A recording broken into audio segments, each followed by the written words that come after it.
Well, hello there to Four Wheels and a Hat.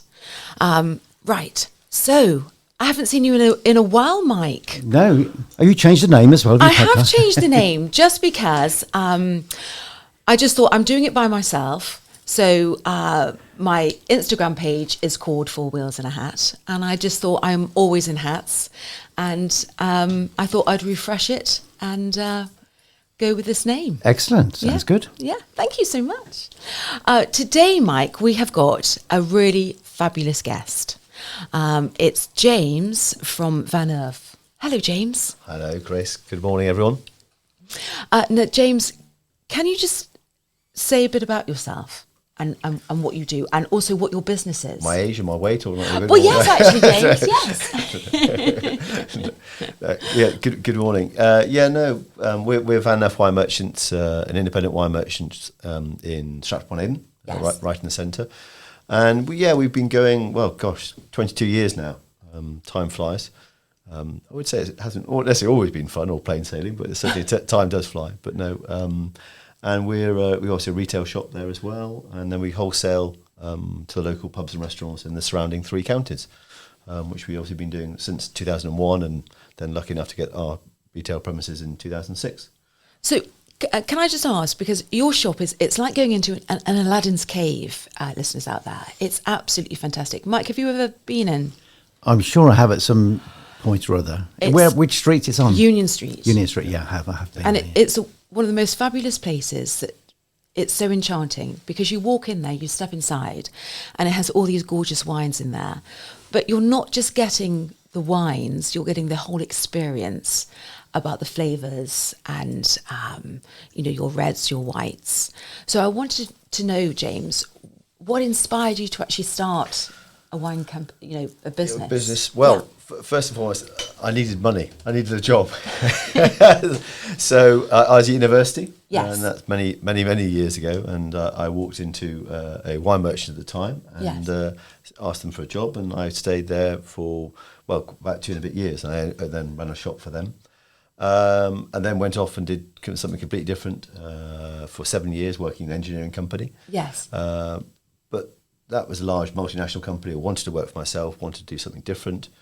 Didn't have any background in wine or knowledge of that, so other than an interest. So I realised I had to go back to university. So I went back to university and started studying for my diploma, and then eventually got that, and then realised I set up my business in, 2001, 2002, focusing on restaurants in London and restaurants up in Warwickshire, and then built it up from there, really. And it's been really exciting. So you've always had a passion for wine? Very much so. Lucky enough, dragged around with my parents through Europe. They good foodies and good wine lovers, but didn't know and still don't know that much about it, but just know what they like and didn't like. And lucky enough to have been around parts of southern France and Burgundy over the years, and perhaps sowed the seed over that time and years into me, really. What was your favourite? Sorry, what was your first wine that you had? I don't know. Too long ago. I wouldn't have a clue.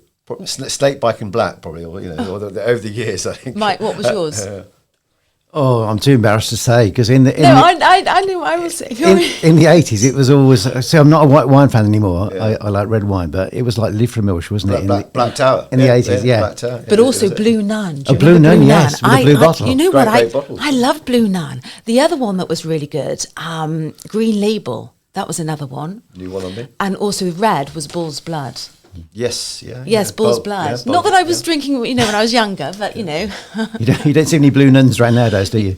You don't see any Blue Nuns. And also Moet. Everyone had like that. Was the champagne? Yeah, Moet. Yep.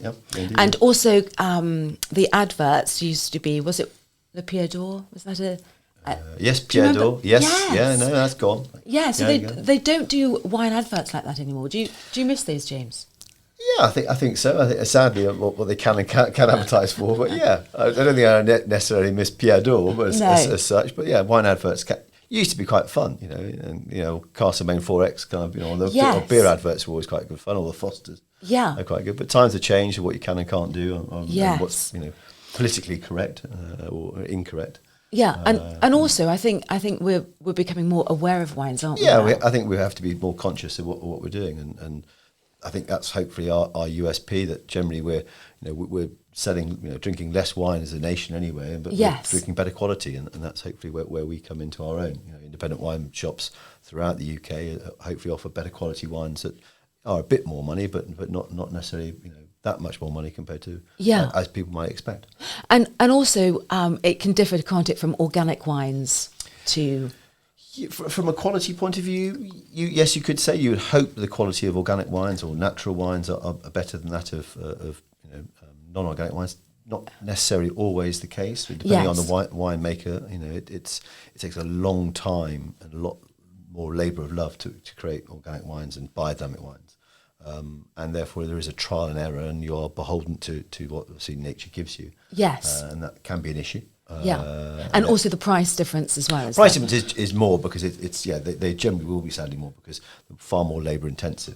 Yes. Particularly this year, there's obviously been a very wet season throughout July and August. Finally getting a bit drier for them, but certainly June, July, like in Europe, they've had the same kind of wet conditions we've had. So a lot of the vineyards have been having to spray with a lot of copper sulphate. Yes. As long as you can use sort of organic pesticides, then you can get away with it. But a lot of copper sulphate's gone on to try and preserve the stopping of the mildew. So you were finding that climate change has actually changed?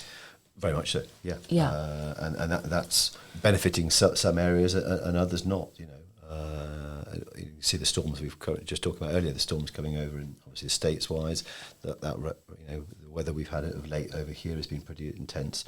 So the extremities are coming, from very, very hot to very, very cold, very, very wet. Hail is an issue. We're talking about when actually a vine ripens or certainly comes into bud in sort of April, May time. Suddenly, if you get a huge hailstorm, that can decimate the whole vineyard, and that can wipe out your crop for that year. So that's becoming more extreme and very, very difficult. And are we producing more wines now? Britain in as a the whole? UK, very much so. And is that because of the? And that is you could say is a benefit. Yeah. Certainly that obviously the weather climate. We are getting a warmer climate, but it is becoming more extreme. Yes. So the plantings in the UK have been far greater, and we've got some great UK vineyards in Halfpenny. Sadly, we just lost the owner, Martin, a few weeks ago, tragically. But they're producing some great wines, not only for themselves but for other people around the UK. Three Quires Vineyards on our doorstep, Welcome Hills on our doorstep as well. Amongst other, obviously, the leading lights of Nye Timber and Camel Valley. Henners as well, Hambledon. There's some great vineyards. Denbies, I can go on and on. Some great, particularly fizz, but also starting to see some really good dry wines as well, dry still wines. And I think most people, or who I speak to, they don't always now go for the champagne. They will go for a sparkling wine. Yeah, I think champagne, is everything in life has got a lot more expensive, a lot more premium, and certain. Brands and vintages are no longer, a treat. They're, are very expensive.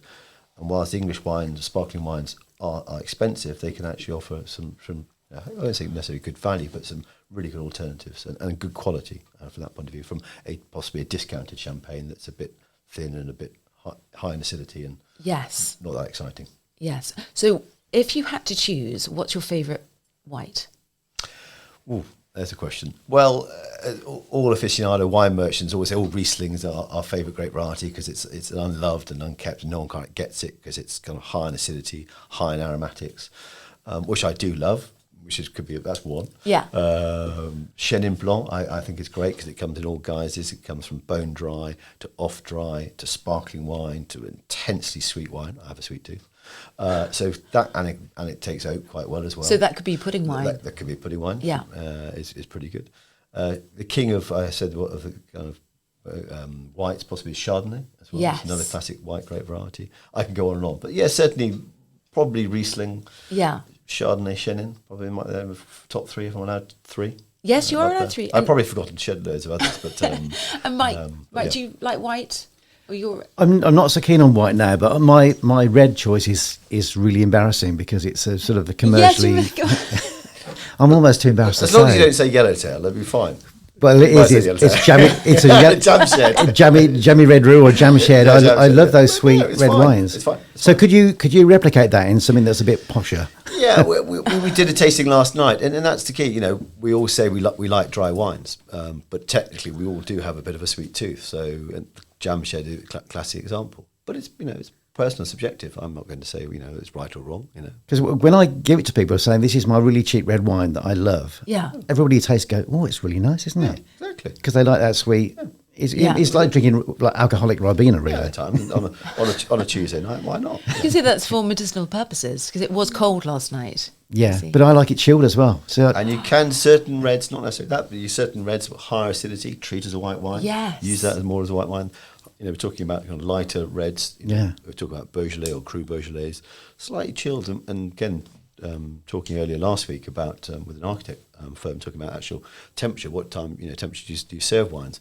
Well, all our, we have central heating. All our rooms are 18, 19, 20 degrees. They're all already too warm for serving red wines. So 16 to 18 degrees for most reds. Some can be served slightly chilled. So don't be afraid to stick it in the fridge for 5-10 minutes just to chill it out. Warm summer days, not necessarily in depths of October, certainly on warmer summer days. Don't be afraid to chill it down, or have these lovely dual control fridges. Yes, in that sense, which work well.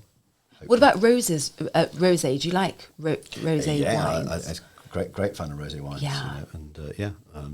Never shy of a rosé. No, I quite like Whispering Angel. That's quite a nice. That's fine. Yeah, it's good. It's good commercially. But it's quite popular though, isn't it? It's hugely popular. That's it, as you say, and it is hugely popular, and I can save you certainly £5-6 on a similar rosé from about 2 hours further west. Yes, as you probably had our Domaine Montrose or our wines from Côte d'Ital. Same idea, same exposition, same great varieties, but hasn't got the brand and power associated with Aix-en-Provence, Whispering Angel, Miraval. I can go on.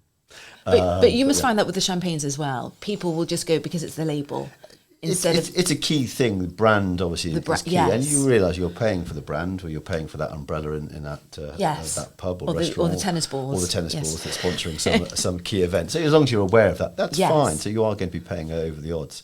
And the quality is there, you would hope, and the packaging is there because it looks lovely, and that generally we are buying as gifts, so that's fine. But there are a plethora of other lovely grower champagnes, what we call small grower champagne.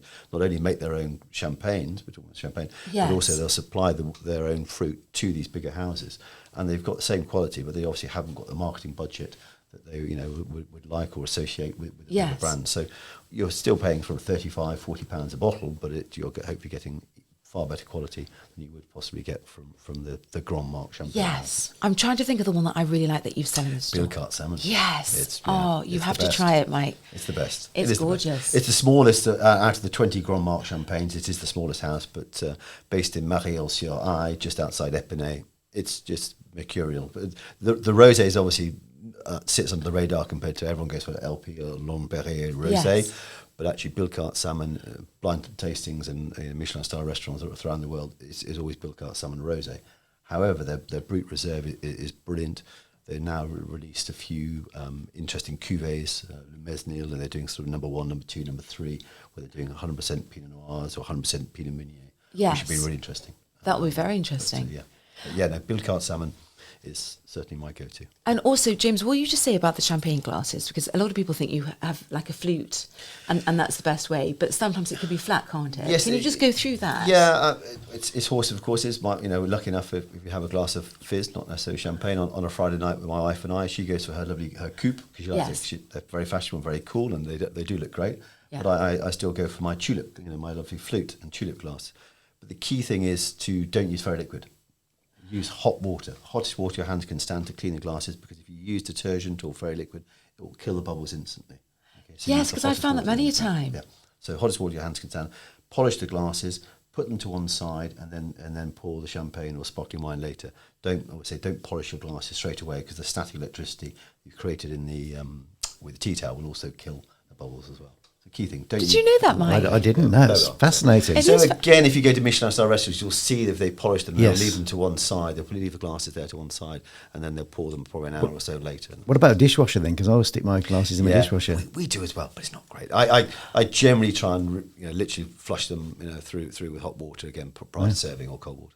I just didn't realise that. Yeah, no, it's because I thought the fairy liquid would give it a bit more shine. Give you more bubbles. It'll give you more, it will. It'll give you more rubber bubbles, exactly, but the wrong type. But yeah, wow. So you'll kill them. You'll see if you. The other option, as I always say, is if you actually serve them in dirty glasses, the actual bubbles will attach to the dirt inside the glass.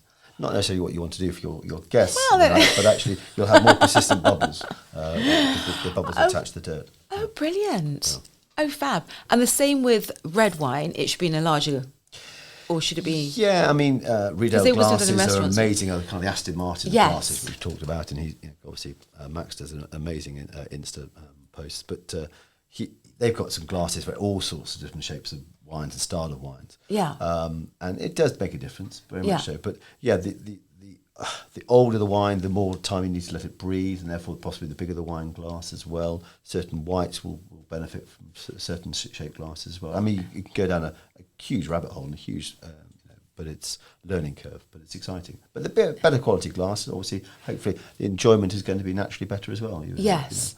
But it's horses for courses. You're not going to bring out your fine china or fine dining glasses on a Tuesday night. You just want to have a glass of wine, So do you savour it all for like a Friday, or would you have it like would you have a glass with your meal most nights? Oh no, we know we're pretty. We try to be pretty good. Yeah, we certainly try 2 days where we don't drink wine. So yeah, for sure. And what about you, Max? You drink?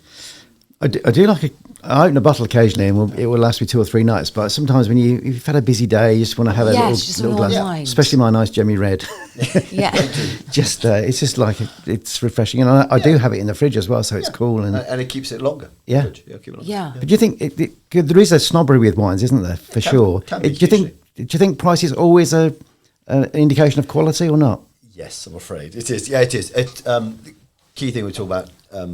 Not many people know what the duty cost is, and I won't go on about what's happening next February, but the cost of a wine from 11.5% to 14.5% is £2.68 plus VAT. So Her Majesty's Revenue Customs was £2.68 plus VAT, and that's on a £5.99 bottle of wine or a £500 bottle of wine. Oh, wow. It will still be £2.68. So a £5.99 bottle of wine, I'm afraid you're only getting about 11 to 18p's worth of actual quality of juice. So that's when it gets like, so £10 you're getting about £3.70, £3.80, £15 you're getting about £8, just sort of £7-8 worth of juice. It's not just dry goods costs, it's not just shipping costs, and it's not just tax in that sense. And that tax is the same whether it's a £10 bottle of wine or a £100 bottle of wine. Correct. Wow, it is correct. I didn't know that. It is. I know not many people know that, and that's the key thing. So that's where you suddenly start to see hopefully the quality coming through. But again, as we were talking about, it's like a Ford and Ferraris. They obviously there's a brand and badge identification. Be it with what champagne houses you're doing or Ferraris, etc. There is going to be a demand in that sense. So there is a threshold of when the quality isn't going to necessarily improve, but the value obviously will, and that's where people will speculate and will make money on wine and try and buy and sell. But also, I think with your shop, I think some people think, it's expensive, but it isn't. No, we're pitched at sort of 9 to 15, 9 to £20 is our sweet spot. Yes, we have wines at up to £300 a bottle of them, but they're not. But they're not for everyday drinking on a Tuesday night. Necessarily, I don't know. But certainly not on my budget. But so we're 9 to 20, 9 to 15, 9 to 20. But you're getting a great bottle of wine for that. As I said, you're getting sort of over £8 worth of wine for that, and compared to what a wine now and you're paying in a restaurant or a pub is, an entry level is what £20-25 for in a pub for a bottle of Pinot Grigio. It's slightly different. Yeah, and I've been some places a glass of champagne is £20. Yeah, no, it can be. It's one glass. Yeah, no, it is. Save that glass, two glasses, and £40. Yeah. Take the glass with you. Buy a glass. Yes, or just bring your own bottle. Yeah. I don't think the restaurant necessarily appreciate that, but yeah. Do you think anyone ever does that still? I'm afraid, sadly, people do. Yeah, and even I won't mention restaurant names, but they've had an issue in the past that people coming in with their handbags and having. Yeah, really? Yeah. It does happen, sadly. And then crockery's been stolen and things like that, sadly. Mike, was it you? Been stolen. It wasn't me. It was you, Mike. I would hate that, actually, if I was a restaurateur and someone was stealing my glasses and things. Yeah, it is. Yeah, you go for a restaurant meal, and certainly, and pretty smart establishment. You wouldn't necessarily expect to suddenly lose your crockery and glassware. No, not at all.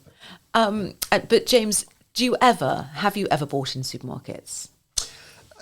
Yes, I have in the past. I have to admit, I don't go that often to the supermarket now. I don't, buy supermarket wines that often. But I go and have a look, see what's on the shelves. Yeah. And, obviously, certain supermarkets are better than others. What I love their about quality. But what I love about when you go into your delightful shop is that how all the wines are positioned. And also the lovely handwriting as well. It just gives you that gorgeous experience that you don't get in supermarkets. No, well, we're lucky enough between our team. We've tasted everything. Of all the wines in our shop, we've tasted everything. It's there on merit. So hopefully we've kind of done that, for you in that sense, so we can know the wine. We try and talk to the customer, see, old fashioned. We're talking on the way. Yes. Old fashioned customer. Kind of retail experience, of actually the enjoyment of saying, right, what are you doing?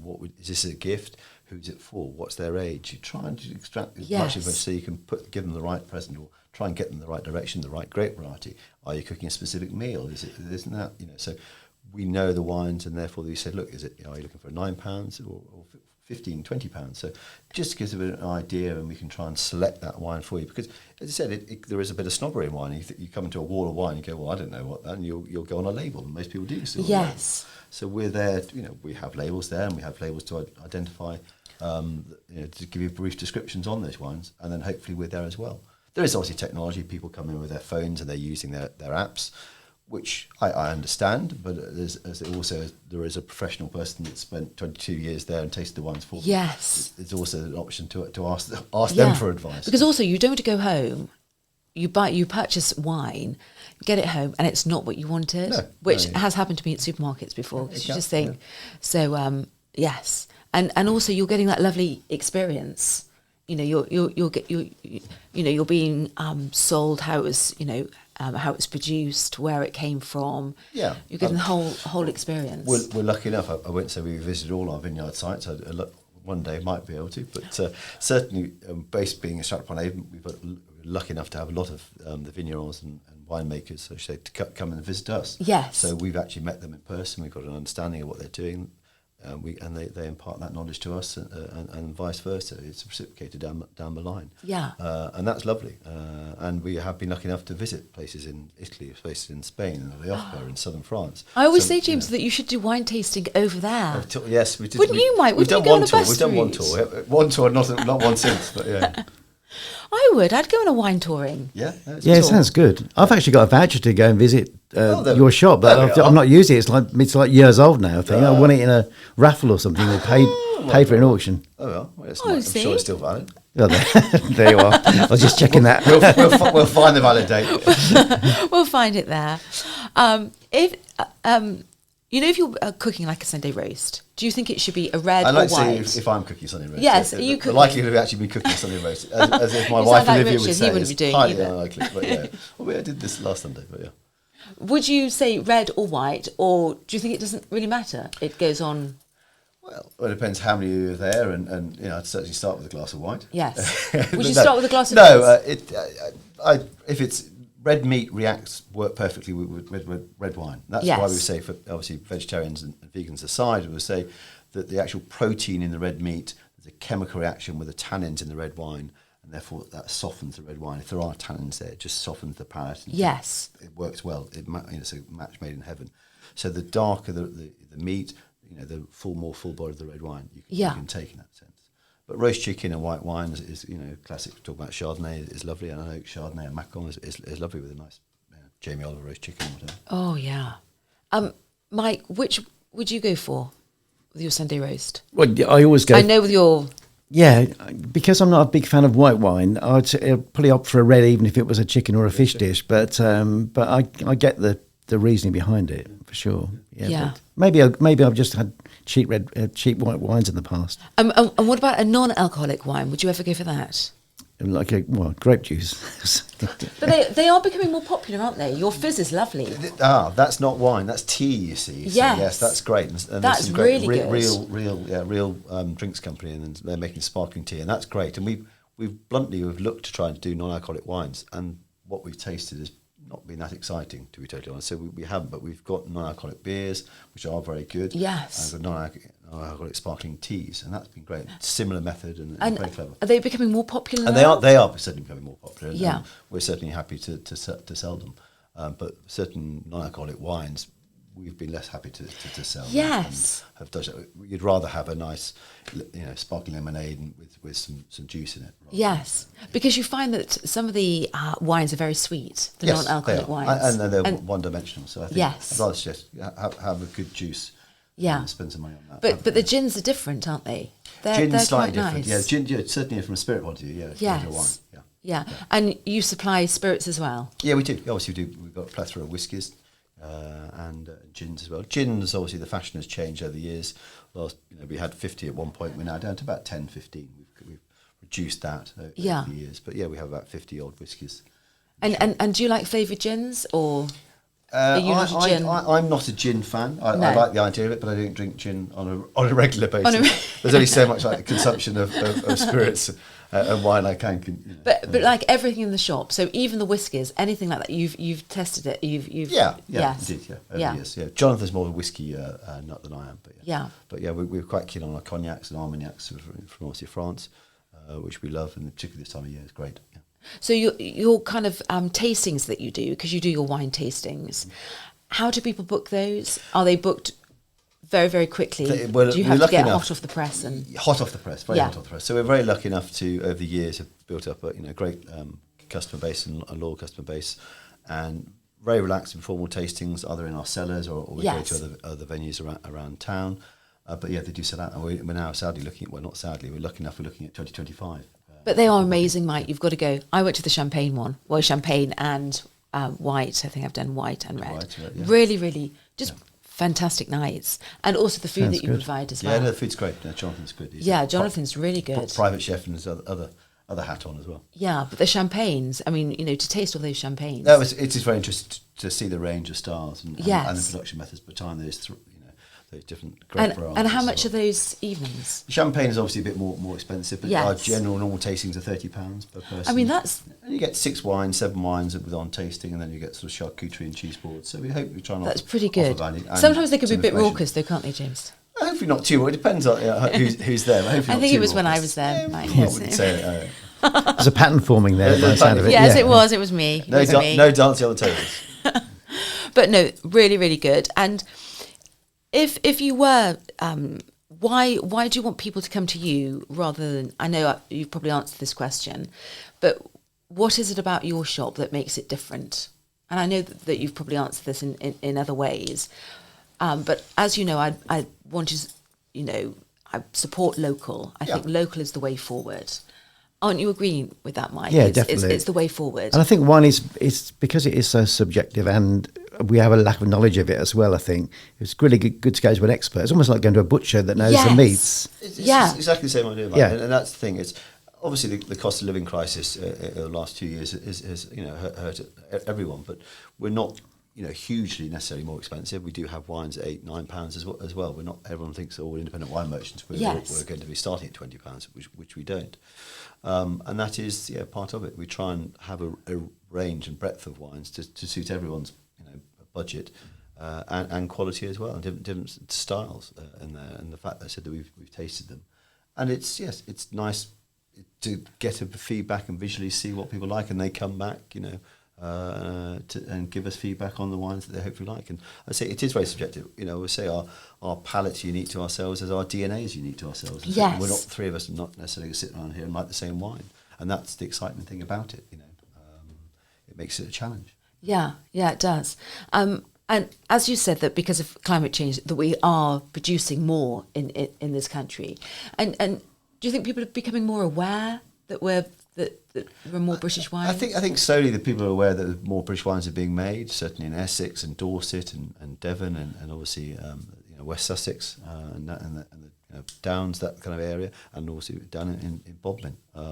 And even as far north as Leeds and Wales in Monmouthshire, there are vineyards being planted the length and breadth I wouldn't necessarily go right up the top No. because it is getting a bit cold and it is a bit wet. And in Wales, as a Welshman, it is quite green for a very reason that it does rain quite a lot in Wales.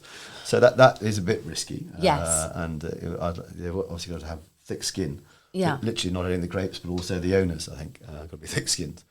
I think there are some minor, small benefits, if we can say, in that sense. But yes, more vineyards are being planted. Yes. And as they are, the quality will get better and better over the years. Just like the value to come, the price to come down would be great. Yeah, so why is that? Why is it more expensive to buy British wine than it is? Well, I think I've just answered the Yes. issue they have is that not every year are they going to be guaranteed Yes. a harvest. And this particular harvest is going to be tricky as well. They just started harvest, and of course we had a lovely dry period and then torrential rain. So, and it's been cold. Yes. It's been cold. So to ripen the grapes, what they've got is going to be okay, but a huge reduction in volume.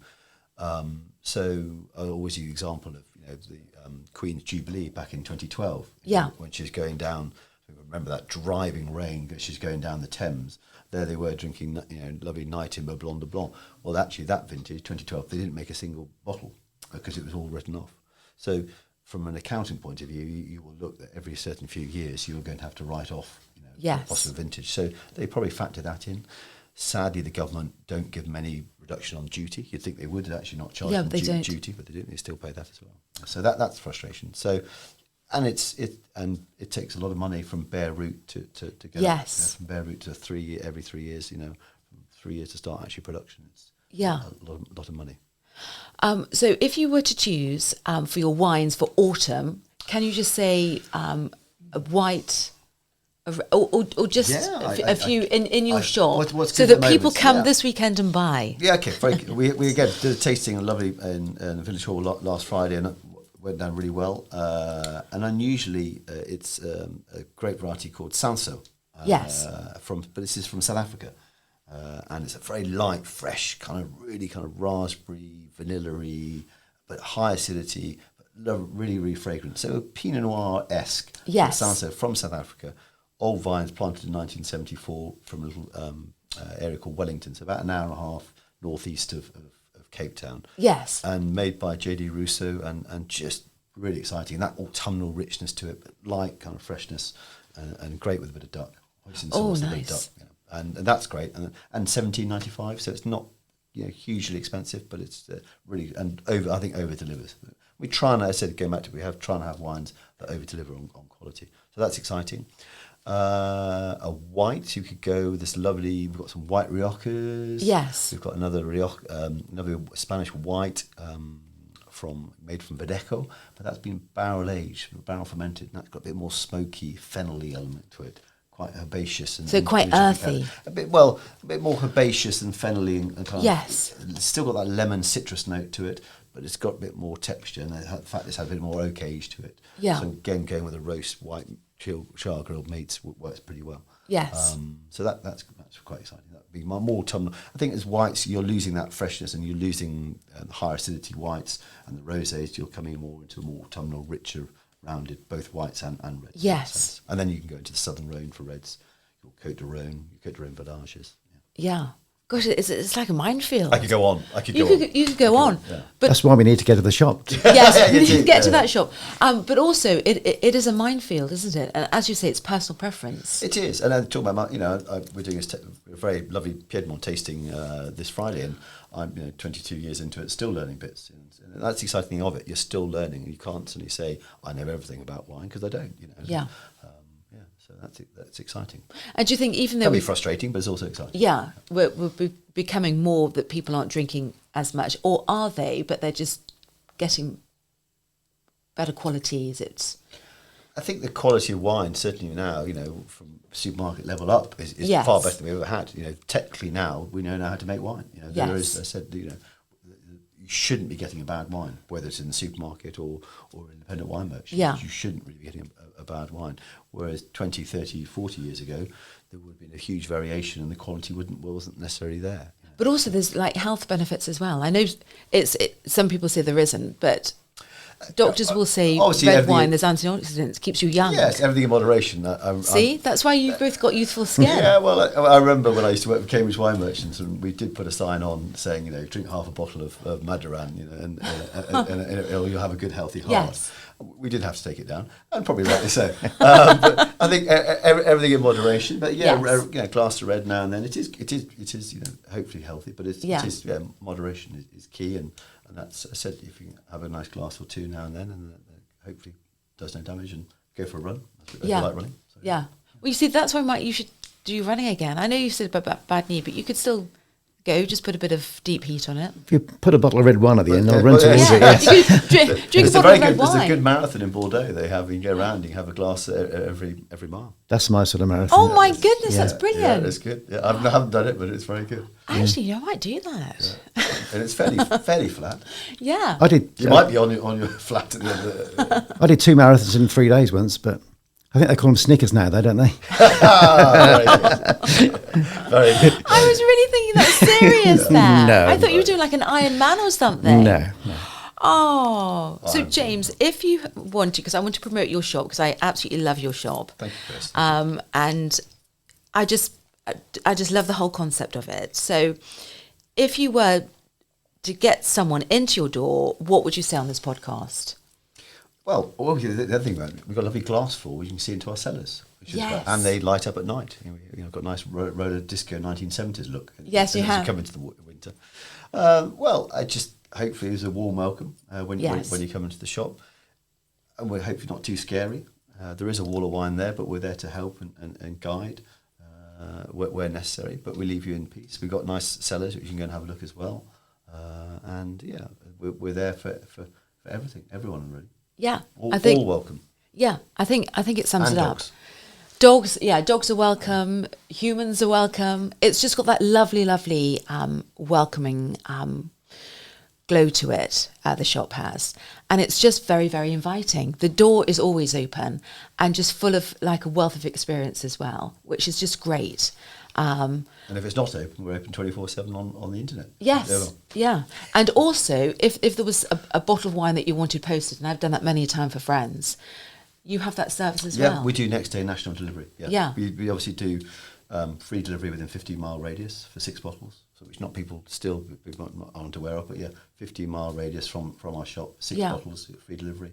If we can try and drop 1 or 2 bottles off on a delivery run, we'll do that as well. It might be a charge, but other than that, and then the next day delivery nationwide. Brilliant. And can people, if they wanted to buy the wine, but they weren't 100% sure, can they taste it before or...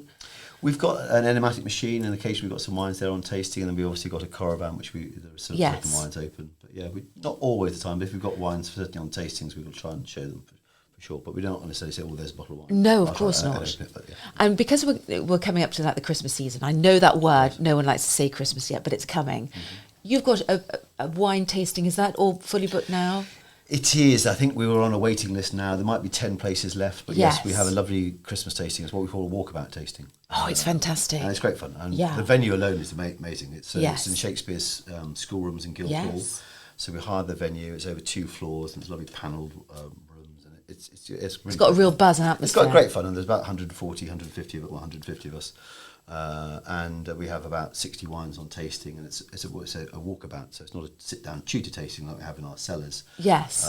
And you get to take 60 wines if you like, or 6 wines. And there's fizz, there's sherry, there's port, there's a white wine if you're entertaining numbers, or an Aunt Ethel, or there's just a nice bottle of red if it's just you on your own. It's a little bit more premium. Yes. But port, just very quickly on port, that's like, because I love port at Christmas time, but that's just a really nice, a small little glass of port. A nice shot of port is lovely. Just before bedtime is great. Well, not that I do it all the time, but I'm just saying like Christmas season, it's like a really bit of central heating. Yeah, I get back on Christmas Eve, hopefully not too late, and I always have a glass of sherry. Yes, a glass of sherry is nice. Sherry, try and watch Carols at King's, just get me into the mood. Yes. And then just fall asleep probably. And my wife going, you've got to wrap the presents, you've got to do this and that. I have a sherry. Would you ever put sherry in soup? Because I quite like that. No, sorry. That's a new one on me. That's a new one. Yeah, sherry and soup is really nice. Okay. Yeah. Especially a nice French onion soup with a bit of sherry or portage. Yeah, it'd be Yeah. nice. Okay, that's yeah. fine, okay. See, James, I'm not a chef. taught you you see, I'm not- something. yeah, I have. Yeah. Oh, James, this has been brilliant. Would you come back, James, and could we do a sample? Yes. Would you do that as well? Yeah, of course you can. So if you're around Stratford at the weekend, because I know, is it the mob this weekend, James? It is, yes, exciting. The glorious mob of Stratford. You go to the mob, don't you, Mike? You love the mob. No, not really. No. They do one in Warwick as well, don't they? Yes, they Yeah. do. And Ulster. And Henley. And Evesham. Yes, they do them throughout. But if you are in Stratford, you must go and visit James and his wonderful team, because it's the most fabulous shop, and I wouldn't shop for wine anywhere else. We're not drinking at the moment because Richard's on this very strict regime of not drinking. He's doing dry October. He's doing remarkably well this running. He's doing really, really remarkable. Yes. Yeah, so he's not Take my hat drinking. off to him. Yeah. Right. But you're a fast runner. I thought I was doing really well, but I you are. I was a fast runner, I think is the polite way. You are a fast runner. I was a fast runner. Yeah, one day, but yeah. Okay, can you just say what would you do your 5K in? Well, not quite quickly. 20 odd minutes. 26, You 22 see, is- yeah, I'm that's half an fine. hour I do, but 20 minutes is brilliant. So you were a bit like Chariots of Fire then? That sort of... Not really. Sebastian I Coe. think yes, a long time ago. Yes, I ran quite well, but not now. Fantastic. And Mike, what about you? Well, I don't run anymore. I used to run. I used to be quite good at running. I was in the Warwickshire boys squad, I think, at one time, did my long distance running, but no longer, I'm afraid. So probably you could organise, James, the Bordeaux I could marathon we for could do us. around Stratford. I kind of Yeah. drinks race around Stratford. Probably we could do that. Probably you could organise that. Historically, actually, when people said we're going to walkabout tasting, they actually thought we actually had walking around Stratford, and actually, I said I had to explain. No, it's not actually. There aren't stations of kind of wine on the corner of Guild Street or High Street. That could be good fun though to do for But charity. it might be. Yeah, Probably we around should with do different that. restaurants, different courses, Yeah. different I'm not restaurants. sure the council would approve, but yeah, we'll see. Oh, James, this has been an absolute delight. At all, I've thank really you. enjoyed thank you for having it. me. Thank you for inviting me. Thank you so Likewise. much. So just to say, yes, I have changed the name, but I'm still using the other name as well. But just when I'm on my own, I thought I'd use the name 4 Wheels and a Hat. It's only today I'm not wearing a hat, but I am wearing headphones. Thank you so much, Mike, for Thank you. always doing all the sounds and everything. And next week, I've got another podcast, and then we've got Qigong, where you'll be having a little go with my Qigong bamboo. Have this been hit by bamboo or something? Being Yeah. hit by the bamboo. I think I'd rather be hit by a bottle of red wine, to be honest. I think you've got a bit of a So thank you very much for listening. You can get all this on YouTube. I'll be putting it on. But thank you very much. And if you really enjoy all this, just subscribe to my channel as well. Thank you very much. And it's bye for now. Thank you. Thank you.